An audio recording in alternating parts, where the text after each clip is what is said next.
Welcome to TD Garden, everybody. My name is Mike Petraglia, joined as always by Bruins expert writer for WEEI.com, DJ Bean. DJ, things couldn't have gone really any better for the Bruins in game number 5, a pivotal game really in this series, as they all are when a series is tied 2-2. The Bruins come out and really, I thought, exerted their will, a term that a lot of the Bruins used early in this series, something they thought they really needed to do, and they did that thanks to the power play and getting on the board early in this game.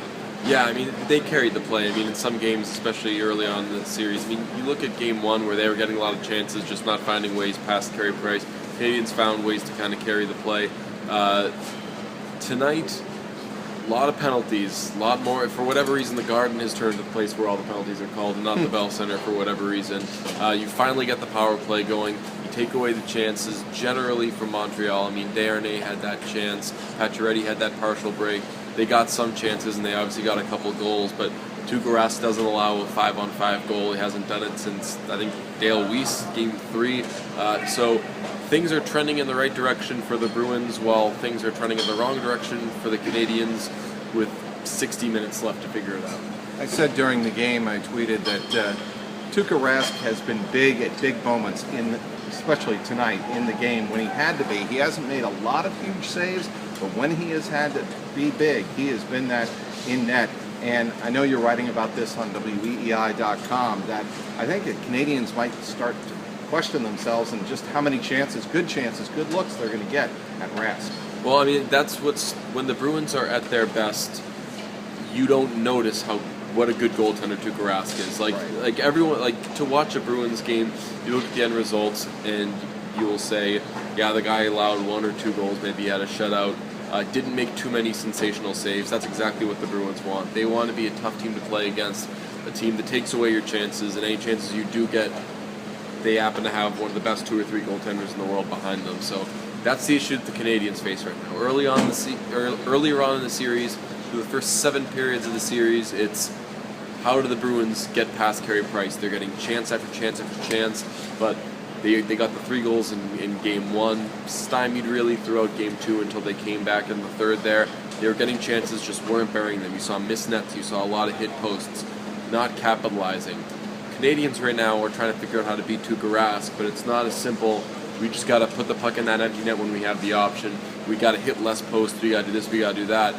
You got to create against the guy first. I mean, people for all the talk about David Krejci's line early on in the series, you don't just get on the ice and you have scoring chances. They were working for those chances. They were getting them. The Canadians aren't getting those chances, and once they do, then they have to worry about Tuukka. One area that the Bruins may have been questioning themselves, and rightfully so, is when in the world were they going to finally score a power play goal against the Canadians in the playoffs? They were, we did the calculation during the game, 0 for their last 37 against the Canadiens in the man advantage in the playoffs, dating back to game number 2, I believe it was, in the 2009 series against Montreal. Michael Ryder scored a goal late in the second period of that game, but they have really struggled. 0 for 20 in 2011. Obviously, they won the Stanley Cup that year. They were 0 for 10 before finally breaking through tonight.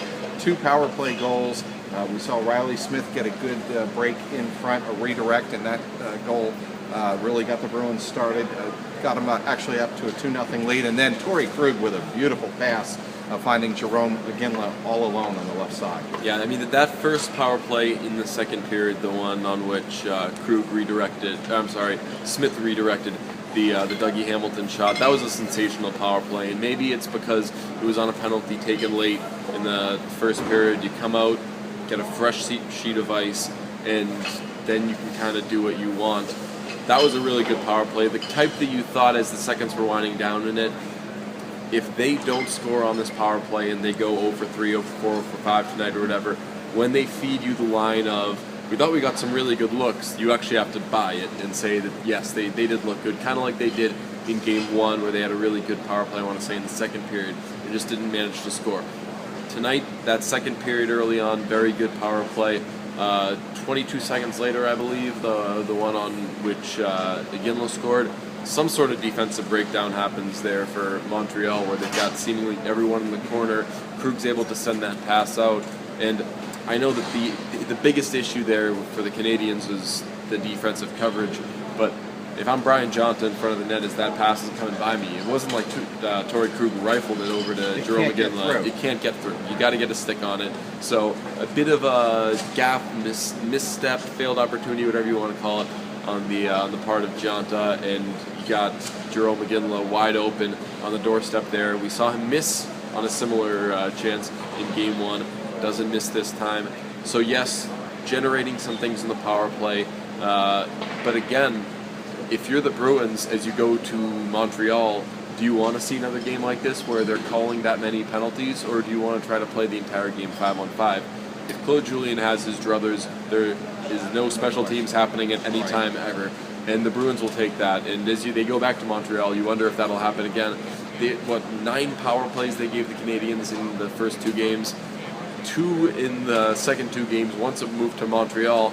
I think by the second period they'd already given them 4 tonight. So for whatever reason, it's the Garden where Montreal gets all the calls and they get all those power plays. All right, something else that's definitely going to be talked about heading into Game 6 Monday night in Montreal is what happened in the final minute of game number 5 here tonight at TD Garden. It was PK Subban in the final minute of the play in neutral zone skating around, and the video pretty much clearly shows somebody squirted him, and upon further review it happened to be Sean Thornton. It was PK Subban and Sean Thornton having some words. Thornton got a big kick out of it. He was laughing. The TV replays definitely showed that, and Subban said after the game he was a little upset by it.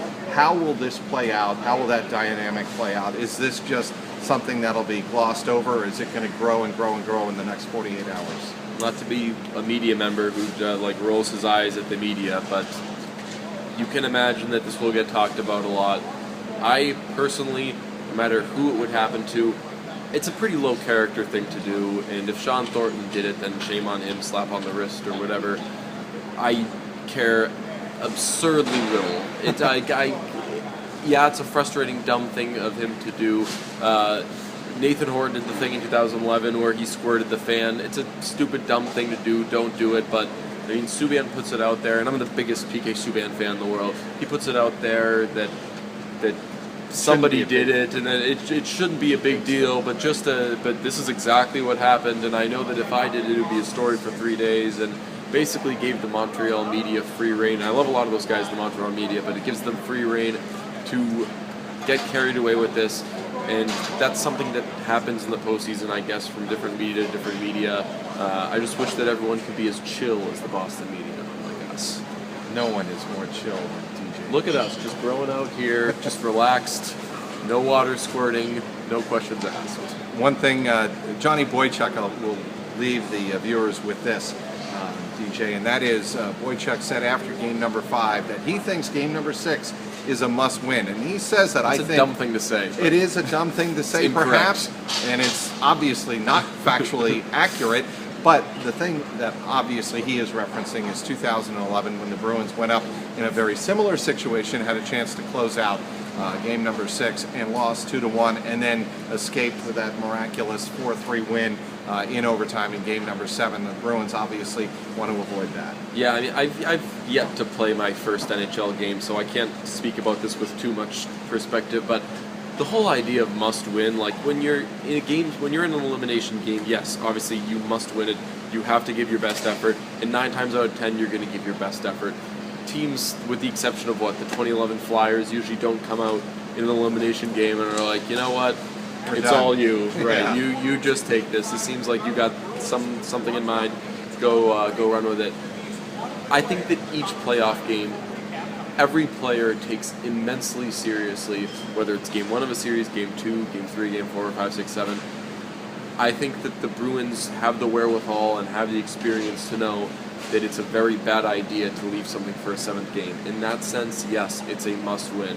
But no, factually, it is indeed not a must-win. We will see what happens. DJ Bean and myself will be up at Bell Center in Montreal on Monday night. Follow all of the coverage on WEEI.com. Once again, in game number 5, the Bruins take it by a score of 4-2. They lead the best-of-7 series in the second round, 3-2. He is DJ Bean. I'm Mike Petraglia at TD Garden, WEEI.com.